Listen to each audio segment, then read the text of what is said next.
tremendous looking trophy. Welcome to Platinum Explosion, number one PlayStation podcast in the Oceanias. My name's Dylan Blatt. Joining me, as always, Ashley Hobley. Dylan, excited to be here, but I gotta tell you, I don't understand. We put so much SJW's woke shit into our content, yet we're not super successful. It doesn't make any sense. People are supposed to eat that shit up, right? Yeah. Yep, that is the, what do you call it? What do you call it? The popular thing. If anyone doesn't know what we're talking about, you're not going to find out because I actually deleted it from the show notes. Because I was like, I can't be fucked. That's why I brought it up. Because I'm like, I can't be fucked talking about it. If you know, you know. You know? All right. So in the trophy cabinet this week, silver trophy for the first big PS5 update, a gold trophy for leaked Spyro footage that i5 fucking iOS, and a platinum for Sony listening to its fans. First, quickly, update. I finished Oddworld, Soulstorm. So, when did this journey start? 2 weeks ago, right? I think it was like 2 episodes ago. And I was like, oh man, played a couple hours, was enjoying my time. Oh, this may be the first Oddworld game I finished. That would be a thing, wouldn't it? There, lo and behold, story comes to a close. It was officially the first Oddworld game that I've beaten. If you'd like to know my full thoughts, there's a review up on our website, explosionoff.com. I gave it a 6.5. I will not be going for the platinum because A, it would be hard anyway. B, according to the Isn't that the point though? No, but B, according to the guide I saw PowerPix put up a day or so ago, one of the trophies is unobtainable and glitched currently, so no one can earn the platinum. So, Sounds like defeatism, I think. nope. I think if you can't earn a trophy, that is no one's fault but the game developers. That is not the player's fault for not being able to earn a trophy. What trophy is it? I think it's one. I can't even remember. I think it was the one for you got to kill, not kill less than 100 sligs in a playthrough or something like that. And no one's been able to get it, I think. At least as far as I'm aware. You're like running straight to PSN profiles now to double check. You just stop killing them. What? Look, are you doubting the word of PowerPix? A known trophy guide maker? One of the top. The platinum still has a 0.0% on PSN profiles as of recording. You still want to sit there and try and fuck with me? The trophy, the trophy that the only other trophy other than the platinum that no one has earned is the achieve every badge in the game, 0.08%. So there must be something attained to that. The badges are like so each level has bonus goals. So it must be maybe it's one of the bonus goals. Anyway, even if all the trophies were possible, it would be a very hard platinum. The number one trophy that would piss me off the most is complete every level without Abe dying. Because you just die a lot in that game. So that trophy seems completely fucked. I feel like you would have to just know the levels like the back of your hand nearly to be able to succeed there. But I mean, otherwise, I did enjoy my time. It's got, as we're talking about, has some glitches, has some bugs. It's very much still a PS1 game being brought into the new age, and that brings warts and all with it. But I had a good time. I also think I got a decent amount of the trophies. Looking at my list now, I got 57%, which has me an A ranking on PSN profiles, which means I'm higher than most people who are playing the game. But, you could be the first. You get the platinum that no one can earn because the trophy's bugged? That's not possible. You're literally telling me to do the impossible. You just keep going until the bug unbugs.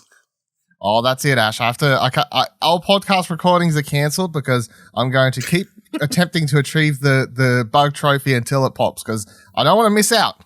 I want to make sure that all my spare time is being used to try and achieve the trophy. And that's the only thing. Got to engrave your name in history is all I'm saying. Yeah. Sometimes I like being on these leaderboards. For this game, I'm not too fussed. There is a couple of people sitting here. The highest person on the leaderboard currently has 90%. And I presume if I look at their trophies, maybe the one they're missing is the glitch one. Let's have a look, see quickly. Yes, they're just missing that one trophy, or else they would have the platinum. So it sucks to be them. Yeah, it looks like there's 3 people sitting on 900 points at the moment. So there's a. By the way, since we're talking about trophies, just quickly shout out, Returnal's out soon. Trophy list for that pop next week, even. Yeah, next week, next Friday, coming up hot. Trophy list pop for that a day or so ago. You can check that out in PSN profiles. Surprisingly, the trophy looks really easy. The platinum looks like it would be fully obtainable. Now, of course, one of these things could turn out to be quite hard. And I mean, obviously, the game could be quite hard in general. We don't, fully know the difficulty of the game, so maybe they'll increase it. But like the trophies are literally like finish this level, like I presume areas. It's like defeat a bunch of villains, which I presume are bosses, and it's like finish act 1, 2, 3. And then it's literally just got like unlock all these things, but unlock this, finish this. Like retrieve 10 scout logs. I'm like, is there only 10 in the game, or do you only have to get 10 secrets? Like at a potential, complete all house sequences, which we know are like bonus things that happen throughout the game or whatever. So I don't know. Like, so the 2 that look like they could be difficult have 5 parasites simultaneously. We don't know what that means. Yeah, and then perform 5 successful overloads in a row. Also don't know what that means, so that could be difficult as well, or it could be super easy. Yeah, there's a couple in there that could prove to be harder, but I mean, like, given it's a housemark game, I was expecting, beat the game on hard difficulty or beat the game on super hard with 1 life, no checkpoints, like some bullshit like that. Yep. But it seems like a very just sort of straightforward third-person action adventure list, not a housemark we make arcade games list. Not a hey fuck you list. Yeah, pretty much. Which is so that's good. So yeah, Returnal, looking forward to playing it. Also, if it turns out to be an achievable platinum, also looking forward to that. The one thing and I don't know if this is just synced up wrong, but here's the other thing that no, it can't be because the trophy's live. One thing that annoys me, because on PSN profiles now it will show like if a game has a trophy on your PS5 that tracks the numbers of it, it'll show them on PSN profiles. So it's got 2 of them here that do it. So for the retrieve 10 scout logs, it has 0 out of 10 that I've achieved, obviously. And then for the complete all house sequences, it has 0 out of 1. And I'm like, are they just putting it like they haven't listed?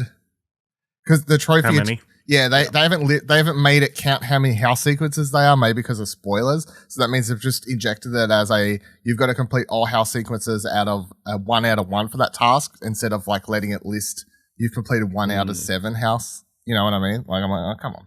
Yeah.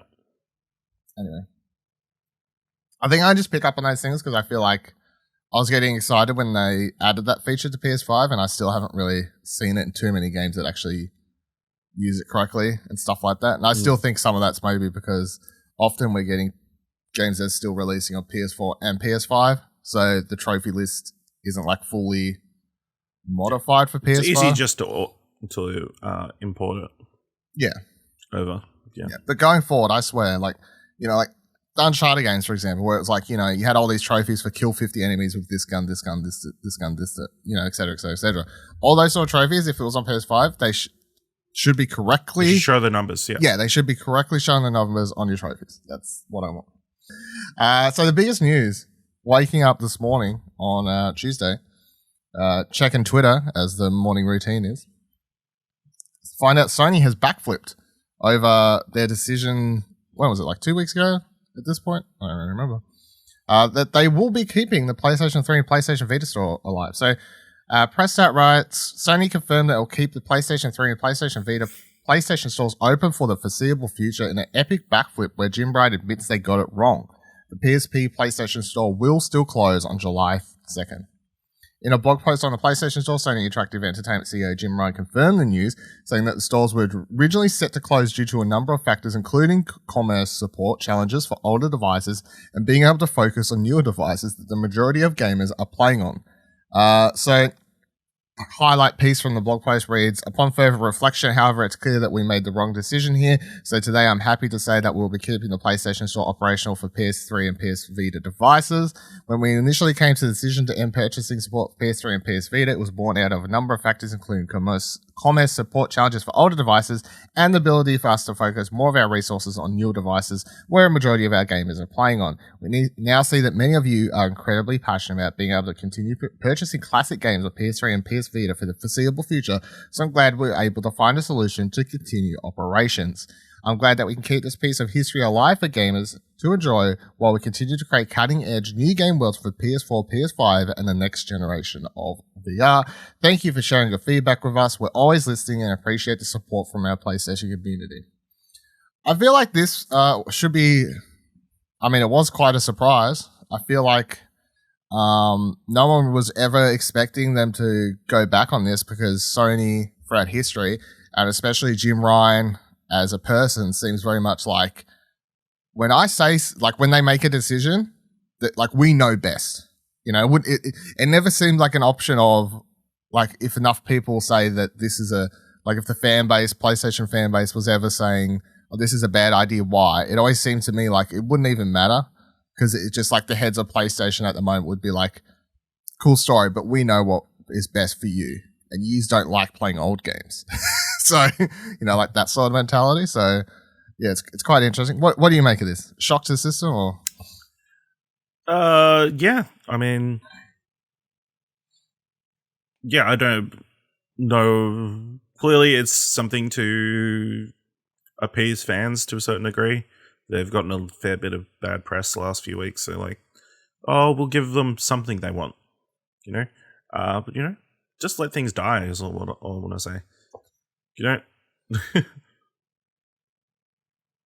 Is it? You trying to take their heat?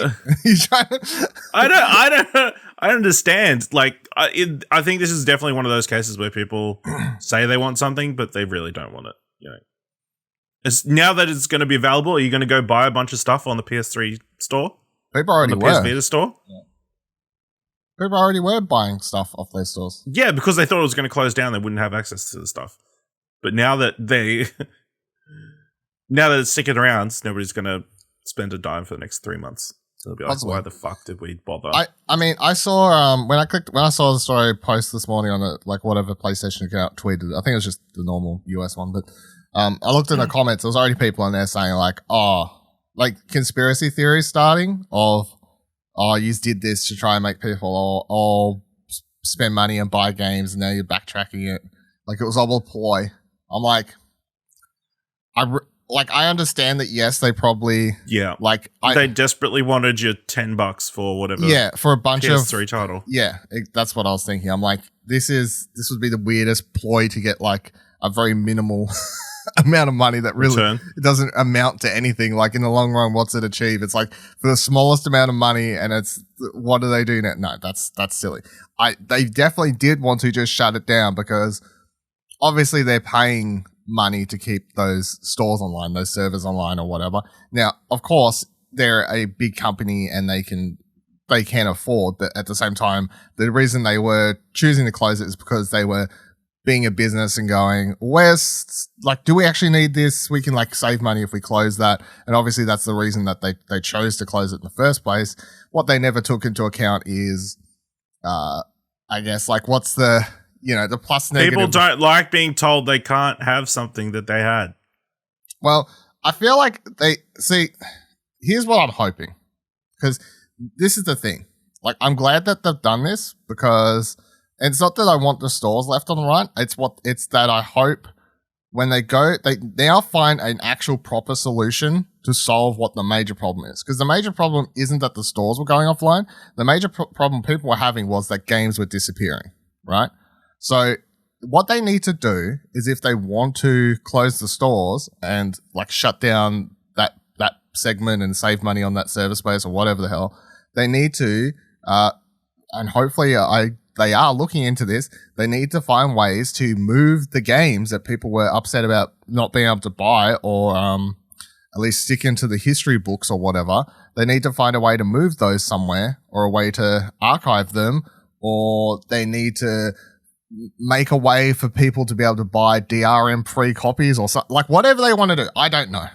But, the long run is that's the problem. People weren't like, I need the stores to be able to buy DLC currency for insert game. They were like, we want the stores alive for games, for to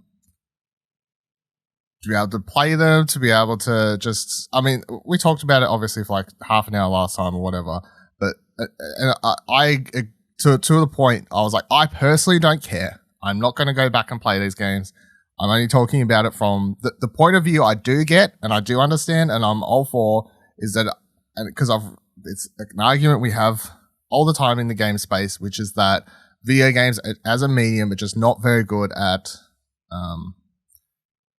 what's the proper wording? Like keeping their history. Preservation. Yeah, thank you. Video games in general are just not good at preservation, and them shutting down the store was another example of how gaming is bad at keeping its history, its preservation and stuff. Whereas films really haven't had that issue. Films oddly could start running into that issue when you have like Netflix exclusive movies now and stuff like that, which some of them don't get printed on. If Netflix dies? Well, I mean, like some of them aren't printed on physical media, is what I'm saying. So there's no way, like if Netflix dies. So if Netflix ever goes away, is what you're saying? Yeah. I'm saying if Netflix went away tomorrow, then maybe some films and TV shows that never got physical copies, which would just disappear. Whereas until this. Yeah, but that's fine because everybody pirates that shit. So well, maybe. But copies all over the place. Possibly. But what I'm saying is like film, because it's an older medium, never had a preservation issue because it was always like, it was printed on film.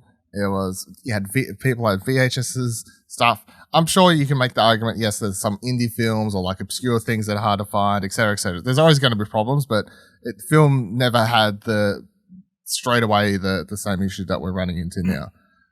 So like some obscure, we shouldn't worry about those obscure indie films from ages ago. We should worry about these very obscure video games that are only exclusive on one platform.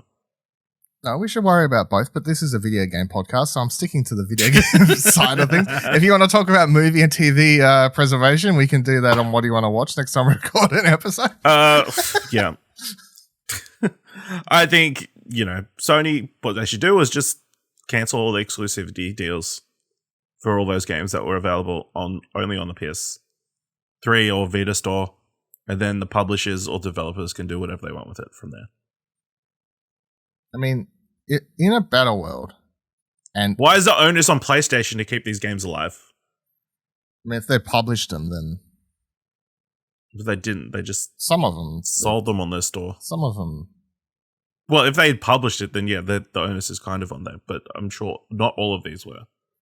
The other interesting thing I will quickly say about this, because I want to see how this story now rotates, because of course we're recording this shortly after users break, but when this got announced, there was a bunch of stories of like 10-ish, I think, maybe a little bit more, Vita developers who were planning on publishing Vita games soon, and they found out the news right when Sony announced it, and they were like, well, now, this game I've been working on for Vita, like, I can't put it there, even though I spent a bunch of time. So, I mean, now it's good. I actually think that it's worked out quite well. How is that any different to any other service? It's like, on my mind, because obviously we recorded What Do You Want to Watch, but Quibi had like a bunch of projects that was down the line. Quibi got cancelled. Those shows ended up in... But they got paid. Like, dead. But they got paid already. Like, did they? Yeah. Like, if you, well, how does movie and show business work? I guess somebody pays them, not necessarily from Quibi. No. But when you make a show, you're paid then. You're not paid after. If you're an indie developer and you're making a game on your spare time, no one's paying you until you put the game on the store and you sell it. Who's paying them? If Quibi I don't think that's exactly the same. What if Quibi put into production a bunch of shows and then those people all got paid on a rate to film those shows each day, because that's how the film and TV business works. Okay, yeah. People would have got paid. Now, of course, you could be like, yeah, but some people may have got bonuses if the show came out and did well. Sure, but those people already at least made money. They got paid on a daily rate. They got paid at an hourly rate, whatever it was. Well, these indie developers could have had a similar deal. That is not how indie development works. It can be. You can sell. You can have deals before the game comes out. Yeah, but I'm saying these ones aren't. These ones, there was story posts on Kotaku, and it's the same as people who make indie films and then they never get picked up by anybody.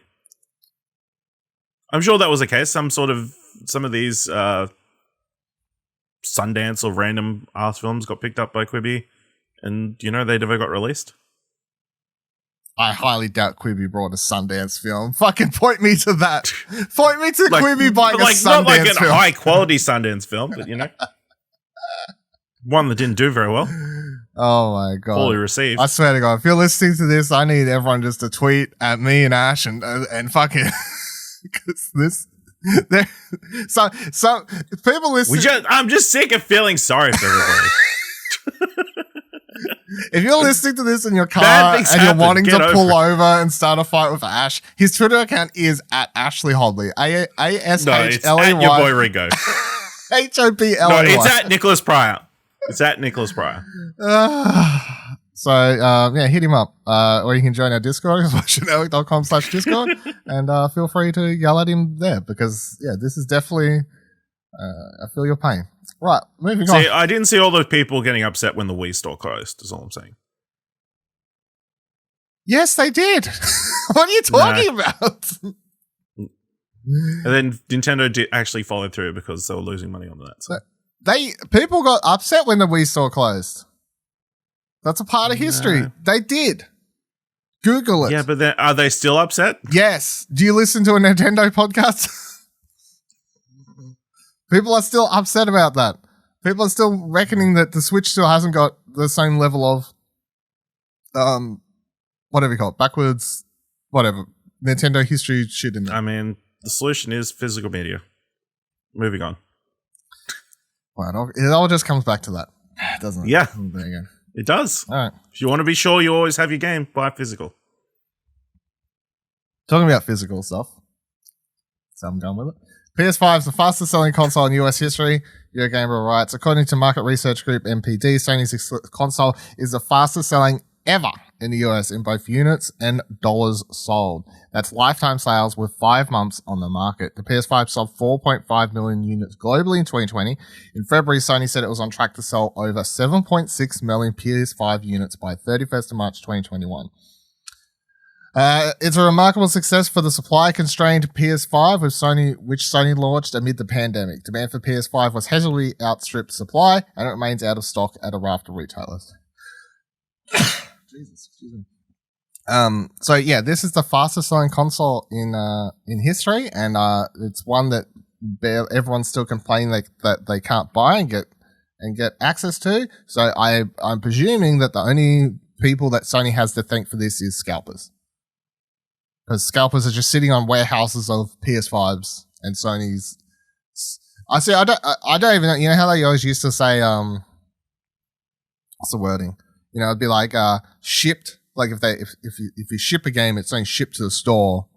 But then it's like they would give numbers to say they've sold if they've sold from the store.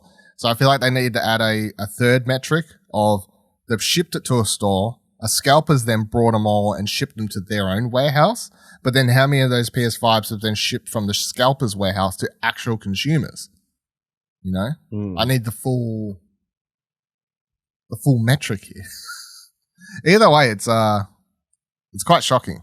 The fastest selling console in US history. Amid a pandemic. Is it though? Yeah, amid a pandemic and everything. I guess. I mean, people are just... There's more people now than there's ever been. There's more gamers than there has ever been. I know, but it's like... everybody likes the new thing. So it makes sense that they buy it the quickest ever. And it's easier to buy it now than it ever... Well, like, technologically wise, is easier now than it was ever to buy a console. Even though there's just no stock. Why? Because they're Amazon? Or online? Or the reach of online retailers on top of, I guess, in-store stuff.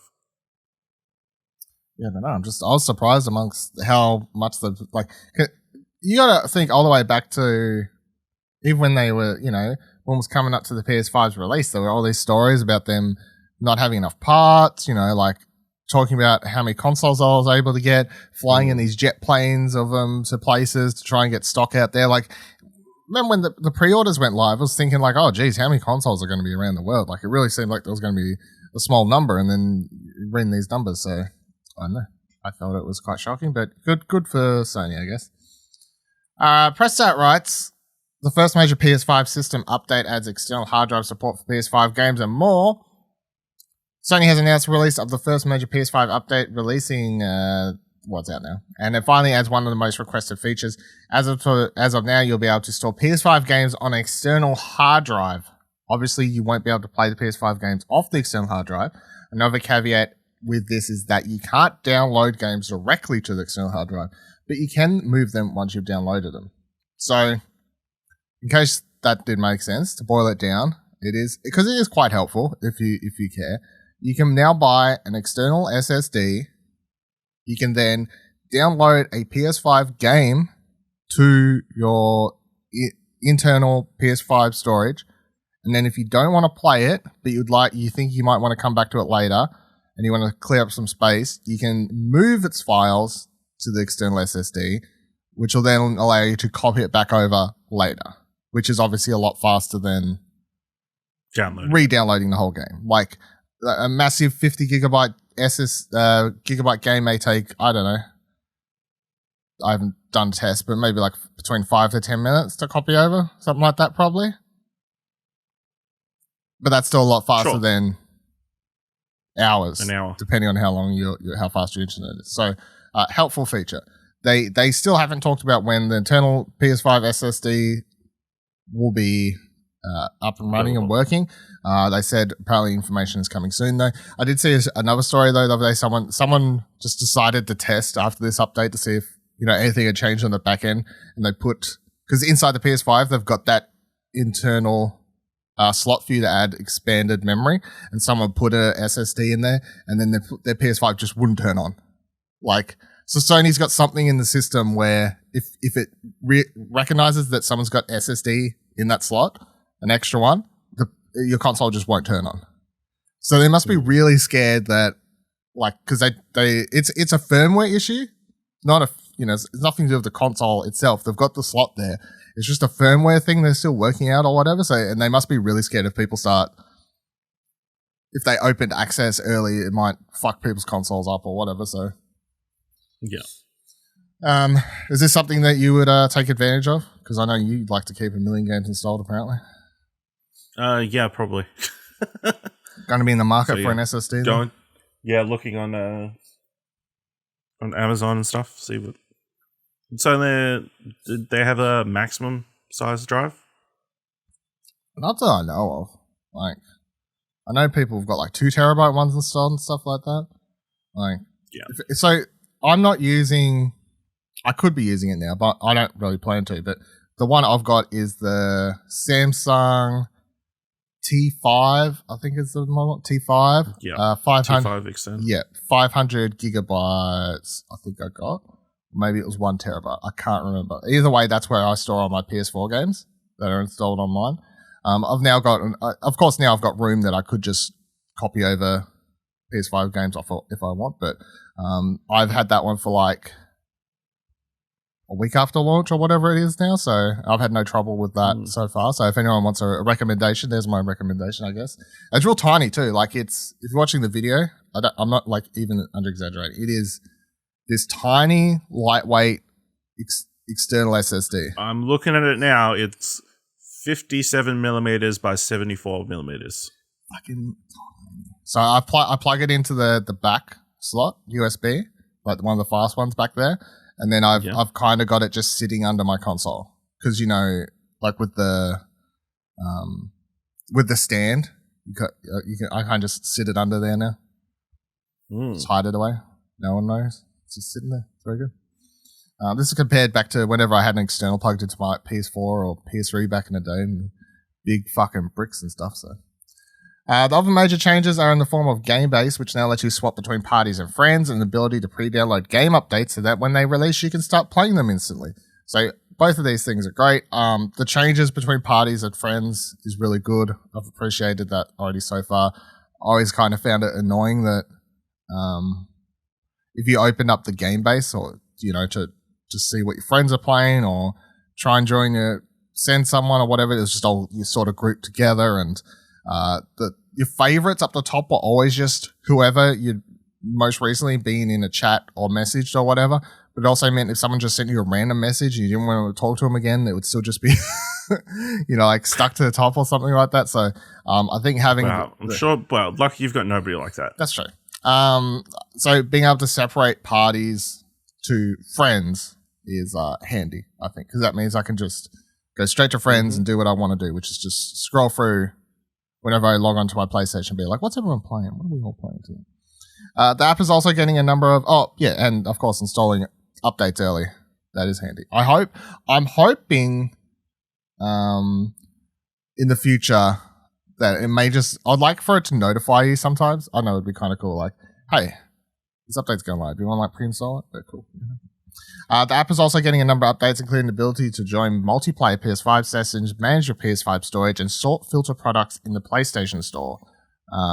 And as far as I'm aware, this update still isn't live, unless it's gone live since I last checked. But this is the one I was kind of waiting on, because I have been a fan of the PlayStation. No, it's still not live. I have been a fan of the PlayStation Store app, the new one, obviously, and I still like it, but there was always a list of problems. There's no update here. There was always a list of problems, and some of the key ones were one of the number one things that did annoy me was how you couldn't sort your library. So, like, if you went into the PlayStation Store app and, so for example, I'll just bring it up now. So, like, if I go to purchase, for video viewers, if I go to purchase on the PlayStation Store app, it just lists the games in alphabetical order currently. So up the top, it's got, I don't know why my name's Mayo's number one, but for some reason. Then it goes to 30 Seconds Ninja, 2064, 36 Fragments, and Big Night, blah, blah, blah, Way Out, etc., etc., AFL Evolution, all this sort of shit. And there's no way to sort that. There was no way to sort it by recently brought. Like, it has a recently played section. It doesn't have a recently purchased option, which meant that if I brought a game on the PlayStation Store via the app, and then I was like, I want to tell my PlayStation 5 to install this at home, that you couldn't just go to your library, click purchased, and sort by recently purchased, and then click install on that game. You have to scroll to find it. You can search for it, but searching for a game takes you to the PlayStation Store purchase page for that game, not the actual, I own this game page. I know, it's very confusing. Very weird. So, as long as I keep making changes, cool, I'm all for it. Being able to also manage your PS5 storage via the app is a handy, dandy feature. And it may make doing that a lot easier than I think using the PlayStation, presumably. Just being able to do it on your phone, delete this, how big's this? If you're trying to clear space instead of actually doing it through the console, might be probably easier to just whip out your phone. So a couple other features here, rundown, that included in this update. Cross-generation share play. PS4 and PS5 players can now share play together while chatting in parties. This means PS5 console users can let their friends on PS4 consoles view their game screen, or even try out PS5 games through share play and vice versa. So that's cool for people who take advantage of that. Disable game chat or just player's volume. You now quickly disable in-game chat, which turns off your mic audio and voice audio of other players. Additionally, you can easily adjust the individual voice chat volume of other players in the same chat, so you don't have to ask your friends to lower or increase their mic volume each time. That's a handy feature. I'm going to try and mess around with that. Still haven't had a chance to, but that's if you're in Discord and you can adjust someone. Can't hear you. Yeah, you can turn someone up to 200%, 110%. If they're extra loud, you can turn them down to 80%, whatever you want to do, whatever works for you. So that's quite good. Great update in the back end. Customize your game library. With the ability to search a library or hide games from view, it's now easier to find content and personalize your view of the game library.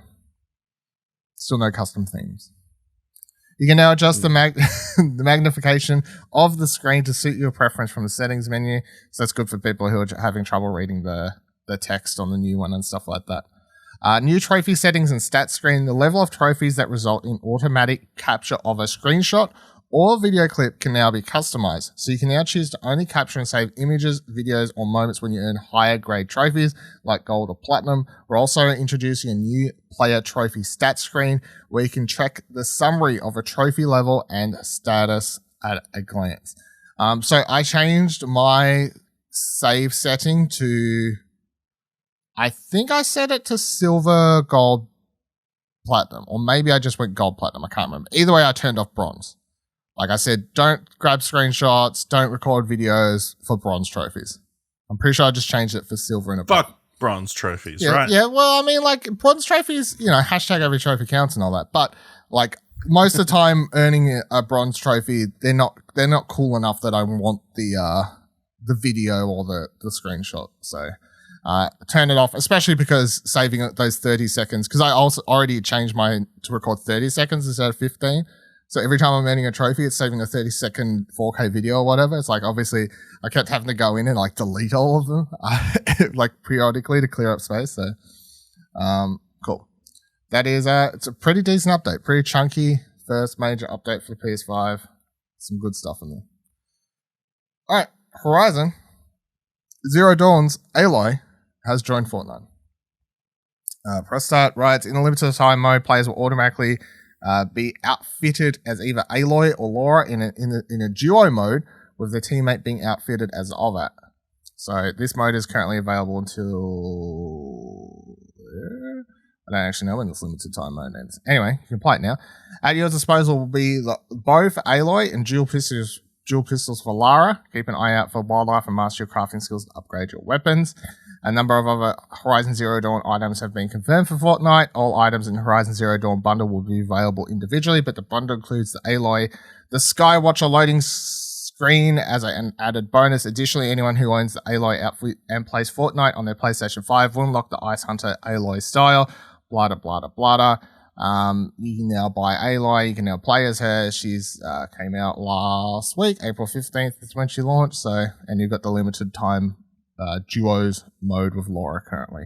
But of course, you could just play Aloy in the main game alongside Laura, fucking Wolverine, and Lara, Mandalorian, and Captain America, and Joker. Yep. Go wild. So, pretty cool. PlayStation, Pancake Man. PlayStation and Epic have this continuing partnership deal, obviously. So Sony, and there was another news story. I didn't really bring it in because it wasn't too much to talk about. Really, it's more of a business side. But PlayStation did. Sony invested another $700 million into Epic. Yeah, because they want to keep being BFFs forever and ever. As part of the multiverse, as Tim Sweeney likes to call it, because basically he thinks he's building Ready Player One with everything he's doing over it. I mean, to a degree he is. Isn't he though? Yeah, I mean, to a degree he is.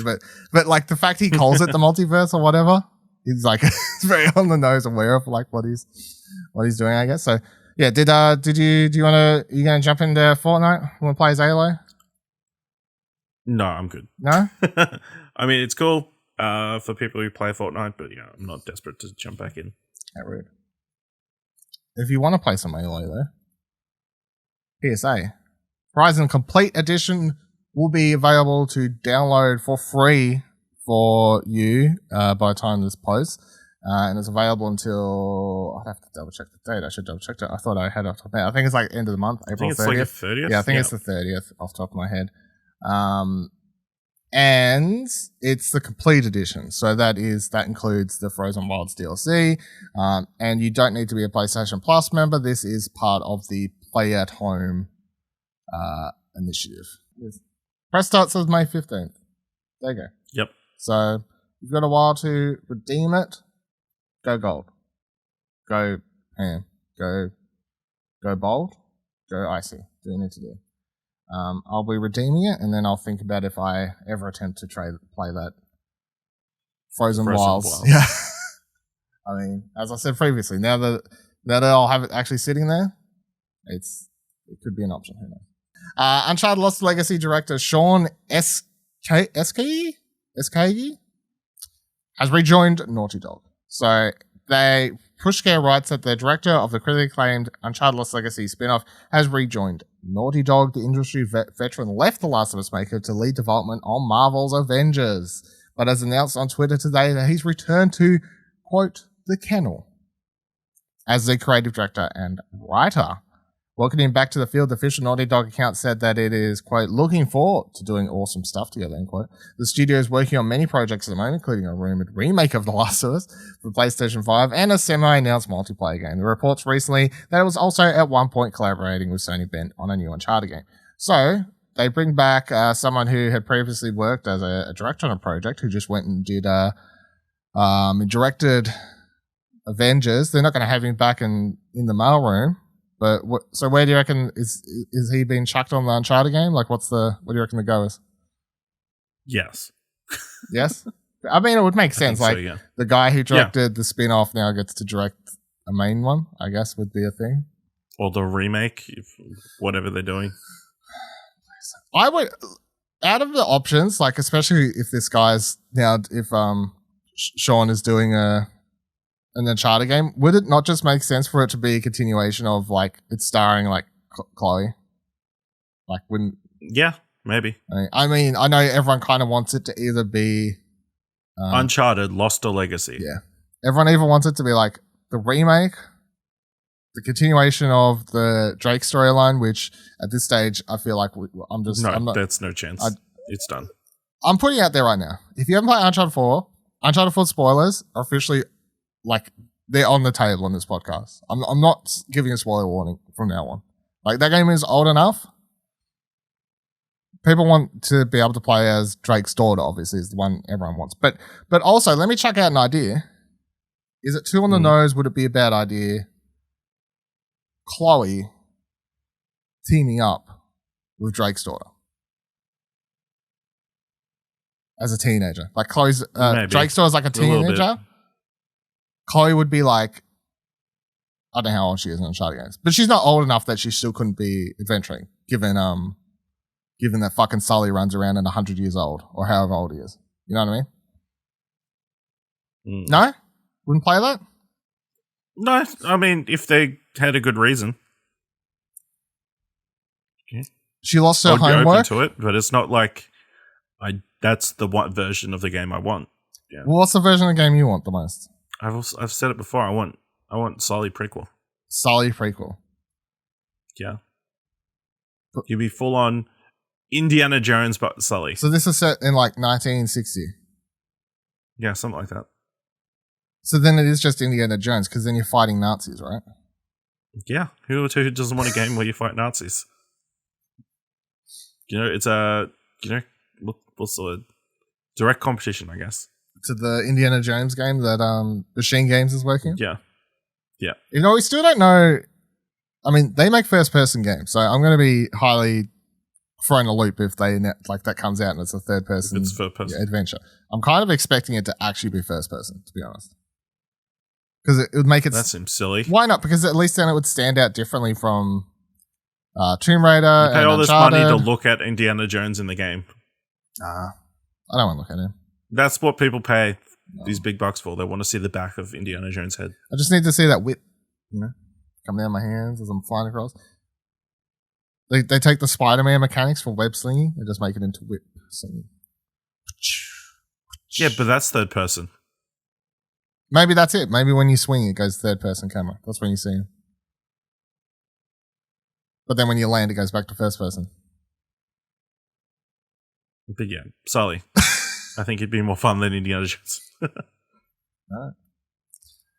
Kotaku writes, Root Spyro prototype tells players to piss off, go jump in the lake.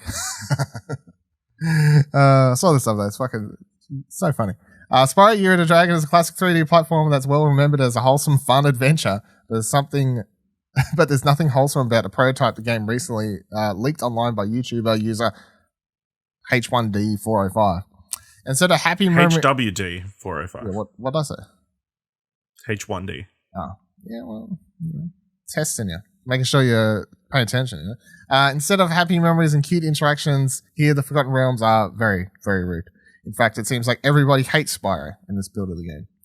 Go jump in a lake, Hunter tells Spyro in one leaked image from the build. Moneybags, who clearly feels the same, is much assistant. Says, piss off. Later, he also tells the dragon that he'll need to do to rescue Bianca the rabbit. Pay me, fat duckers, or the chick dies. Yes, this is technically what happens in the game, but Moneybags could stand to be a bit nicer about the whole thing. The Spyro prototype build is dated April 25th, 2000, and is believed to match a demo shown at E3 and to games journalists that year. The prototype levels weren't meant to be accessible to the wider public, and when you take a look at the screenshots, it's easy to see why. Hunter in particular has a very potty mouth. I got a screenshot here where I just love the fact developers, like this part where Hunter's like, here's some crap. Like the developers like making the game and obviously just having fun. It's like Hunter gives you something. Here's some crap. That's the fill in text. Hunter, I presume the mission, I think this is a mission where he's like, you got to go into the lake to get something or whatever. So then just Hunter being like, go jump in a lake. It's just like so funny. Of course, all the text is updated. There's a YouTube video too where they kind of show off not all the characters saying weird things, but just like if you have any interest, I guess, in game development and stuff like that, they show off how there's like music reused at points, or like they talk about how there's some even unused tracks that they found, but they didn't want to put in YouTube video in case of like copyright issues or something like that, and just like a bunch of sort of interesting tidbits. So menu changes and stuff like that. It's always interesting when stuff like this just turns up 20 years after a game's release. Release the fat ducats cut. Yeah, is what I'm saying. Wow, I'll take that I'll take this over the David Ayer cut. You know what I'm saying? If I had to pick my next hashtag to get behind, I want to get behind the version of the game where Moneybags just tells me to piss off every time. Let me buy my new ability. Let me buy the headbutt ability. No, piss off. No, piss off.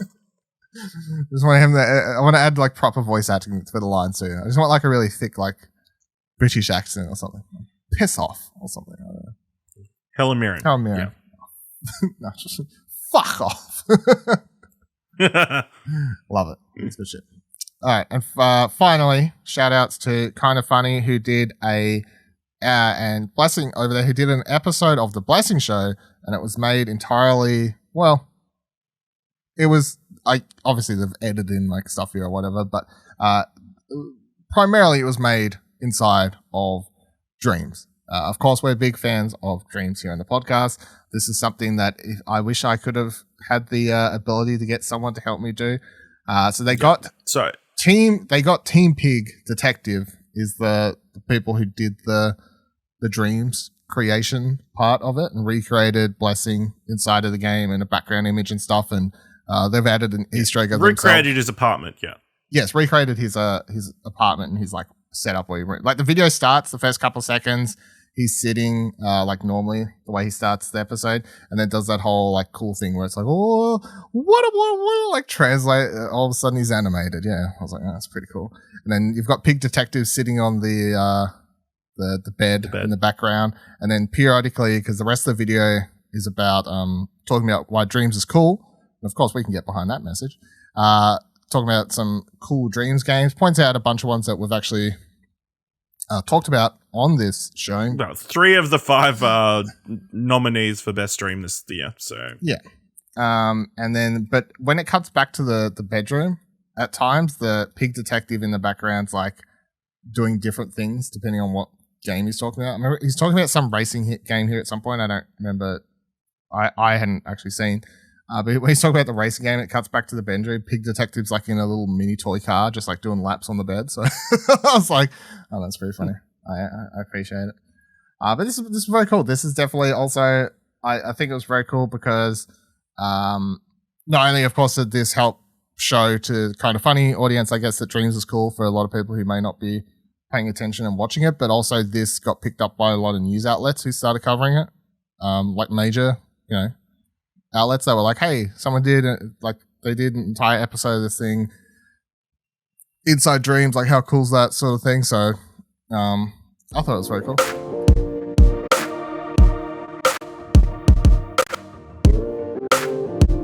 All right, only one little tiny PlayStation Productions update story this week, but wouldn't be doing our due diligence if we didn't at least mention every time there's a little bit of a story.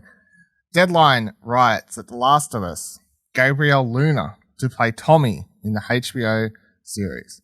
The Agents of S.H.I.E.L.D. alum Gabriel Luna has been tapped as the lead opposite Pedro Pascal and Bella Ramsey in The Last of Us's HBO high-profile series adaptation of Sony PlayStation franchise from Chernobyl creator Craig Mazin and Neil Druckmann. Based on the critically acclaimed video game The Last of Us, the story takes place 20 years after modern civilization has been destroyed. Joel, hardened for survivor, is hired to smuggle Ellie, blah, blah, blah, blah, blah. Tommy, in case you don't know and you haven't played the game and you want some spoilers, plays Pascal's, Joel's younger brother, a former soldier who hasn't lost his sense of idealism and a hope for the better world. How do you feel about the casting? Because you watch Agents of S.H.I.E.L.D., so I guess you know this person. I don't really know. Yeah, I mean, he was in very much the later scenes. He played Robbie Reyes / Ghost Rider, which is kind of the point where I kind of dropped off. Probably more people may have watched him in Terminator Dark Fate. What was it? He was the bad guy. 2019. He was the Terminator. Yeah. So, yeah. I mean, solid. You'd believe they look like brothers. I'm sure a segment of the audience is upset that he's not Pedro Pascal's BFF. Oscar Isaac is not playing his brother, but he's busy at the moment. So can't have too many super high profile people. Like Oscar Isaac would outshine Pedro Pascal. Yeah, be a negative to it. I don't know. But yeah, I think without knowing too much about his stuff, I think Terminator is probably the only thing I've seen. I don't really know anything else too much. You haven't watched Matador or Wicked City? He was also in the second season of True Detective. I didn't finish the second season, so I don't think many people did. No. So no, I'm going to say no to all of that. But like other than that, sure, good point. I saw a lot of people angry online because they wanted they kept like fan casting certain people, but they're all like just white dudes, and I'm like, I don't know if you understand that, like they can't like the super, like they were all like super white dudes too. What, you're saying Pedro Pascal can't have a white brother? Well, he could, but I'm just saying they may want to just keep the to make it look keep up the look what? I don't know. Not white? Not super white? Not like the super white dude? Yeah, I mean, be interesting given how long the show we may only see him for like 2, maybe.